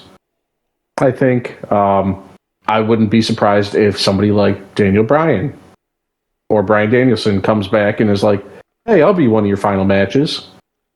Just to kind of put that on there. Same with, if he can work out a deal, maybe he's one of Cena's final matches. Maybe he's one of Randy Orton's final matches. Who knows? The opportunities are there. Yeah. I'm sorry, I've spent the whole past 10 minutes trying to calm myself down after Kevin spontaneously fucking combust over the thought of Daniel Bryan last match. Yeah, Kev, how you feeling? You feeling all right? The funniest fucking thing I've heard all day. I can't wait to hear that back next in this Cupman Saturday. Actually, listen to that. And let's get into some closing thoughts here. We're coming up on another chunky one. Get some closing thoughts in here, gentlemen. Got any closing thoughts about the end of Bryan Danielson's career? Closing thoughts are my points are stand. I don't think this is the last time we're going to see Daniel Bryan in a ring. Bryan Daniel, whatever, whoever. This isn't the last time we're going to see him in a ring. This just be the last time we see him on a Monday to Friday basis. But we will see him again. How long the match? I don't know. We'll see him again. I'll go back and watch it. I just don't see this as the unceremonious end that everybody says it is. And also, everybody's like, "Oh, Jon Moxley was the worst person to do that." I actually think it was pretty. It works out pretty well. I mean, if it is his final match, then it still works out well. I prefer it to be Jon Moxley because not only is he the AEW golden child, but there's history there, and the whole thing with the Shield, finishing their careers. And handpicked by Bryan Danielson to be his final opponent. Yeah, like wrestling fans just got to complain about something. Yep. I'm tired of these monkey fighting snakes on this Monday to Friday plane. I personally, if you want my honest to God opinion, my opinion is that I need to watch more wrestling because I've had a lot of personal issues going on right now, like with my partner getting injured and not really a lot of free time on my hands at the moment to watch and enjoy this wrestling. And also, AEW isn't exactly on a Peacock deal at the moment, so it's not like it's very easily accessible for they're going to be on Max. The gangsters balling on a budget. Well, not yet, but eventually. So I'm just excited to watch more AEW as the time comes. If Daniel Bryan is or is not there, that is something for future me to give his opinion on. At the moment, sort of indifferent. I love him, hate him. I've never really been big on Bryan, to be crystal clear honest with everybody, but yeah. I'm excited to see where the future goes. Yeah, I mean, like I said, it was one of those things that everybody kind of saw coming going into this and being like, oh, yeah, it is at the Tacoma Dome and it is against Jon Moxley. Yeah. But that's going to do it for this episode of the 3 Count Out podcast. If you guys like that, go ahead and hit that like button, hit that follow, hit subscribe, do all that. We have something important coming up in the next week here, gentlemen, because on October 26th, we are going to be having an interview with the Sons of Mifflin County's own, the EHW World Tag Team Champion, RD Mosh. Well, I guess one half of the tag team champion. I don't know if his tag team partner is going to be here. We'll see. Still trying to work that part out. But we have another interview coming up. So if you have any questions for the EHW World Tag Team Champion, RD Mosh, go ahead and leave it in the comments below, both on YouTube and Spotify, because I read it everywhere. Also, make sure you're following us on Twitter at 3 Count Out Pod, because we do some giveaways and stuff there. So it's always something you want to be checking out. If you enjoyed me, you can find me at youtube.com at 3 at 3 Counting Out. I mean, you can find me at 3 Counting Out. That's not wrong. You can find me there. But if you want to find me specifically, or I guess my music, you can go to Era V1 Music on YouTube, or you can go to twitch.tv/Era V1.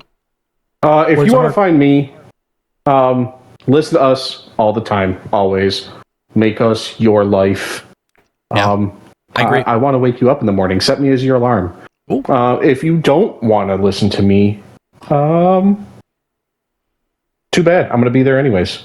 I'm going to be there in your shower. I'd love a mic alarm. That's a great idea. Yeah. I'm going to get on that right now. Perfect. If you like things and you want to like watch things, you could watch me. I like things, and I sometimes do things that I enjoy. That being said, you can find me at youtube.com/FireGuyKev. If you didn't enjoy me, you can find me on my burner account in FGK's comment section, absolutely roasting his golf fit. However, if you did enjoy me, you could find me over at twitch.tv/JackalJoker playing all sorts of spooky video games. Or if that don't work, youtube.com/JackalJoker. Hey, listen, just because he looks like a bipolar pimp. Okay. Bipolar, I think indecisive pimp. I don't know if I'm going to go with the flames or the stripes. I can't figure it out today. What am I feeling today? All I know is that if I'm going to go golfing, I might as well pretend to be a blind guy. Can we do? What about three counting out and hole in one? Three counts, one hole. Oh, that video goes up on Orange YouTube, actually. Yeah. Now that I think about it, it's kind of like a weird sort of like Dracula thing where it's like, one cock, two cock, one hole, cancer. Oh. That worked out well. Oh, look at that. Look at that. It's just he just happens to be bent over on that. Hold on, let me just stand back. I'm just gonna do some work here. Let me just line this one up. I learned this one for Billy Gunn. Fuck you, Famouser. Suck it. Pinfall. Count it, Mike. Okay. 1, 2, 3. Right. Ding, ding, ding. What a better way to do it. Oh my god, the back of my head. Shit. Yeah. Gonna have him crying like his line reactions again.